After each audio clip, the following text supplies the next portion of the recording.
Hello friends, நம்ம பார்த்தீங்கன்னா கடைக்காரில் போய் தூண்டி போட்டுருந்தோம். அப்போ பிடிக்க மீன் வந்துட்டே இருந்துச்சு. இங்கே பாருங்கள், ஃபஸ்ட்டு மீன் ஒன்று பாருங்கள், பார்த்தீங்களா? இந்த மீனை எப்படி தூக்கி பாருங்கள்.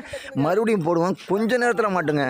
அதாவது போட்டு உடனே எடுப்பேன், உடனே மீன் வந்துடும். பாருங்களேன், கொஞ்சம் நேரம் தான் இருக்கும். அந்த பக்கம் மீனை பாருங்கள். இப்போ இவ்வளோ மாதிரி நிறையா மீனுங்க. இந்த மாதிரி நீங்கள் மீன் பிடிச்சிருக்கீங்களான்னு தெரியாது எனக்கு. இந்த மாதிரி பிடிச்சிருந்தா மறக்காமல் கமெண்டில் சொல்லுங்கள். இப்போ அடுத்த மீனை பாருங்கள் எப்படி வருதுன்னு.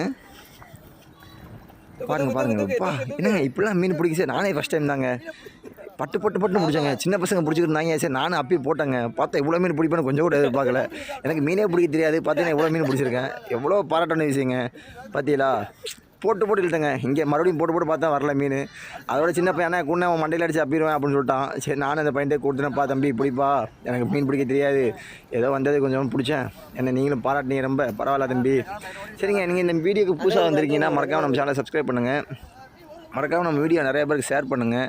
தொடர்ந்து சப்போர்ட் பண்ணுங்கள். நம்ம இந்த மாதிரி வீடியோ நிறையா போடலாங்க. தேங்க்யூ. மீனை பற்றி எவ்வளோ மீன் கொஞ்சம் எப்படி 6 பாறை பிடிச்சோன்னு நினைக்கிறேன். பாருங்கள் எப்படி 6 பாறை கமெண்ட் 4 மீன் பட்டு பிடிச்சி வீசியாச்சு. நம்ம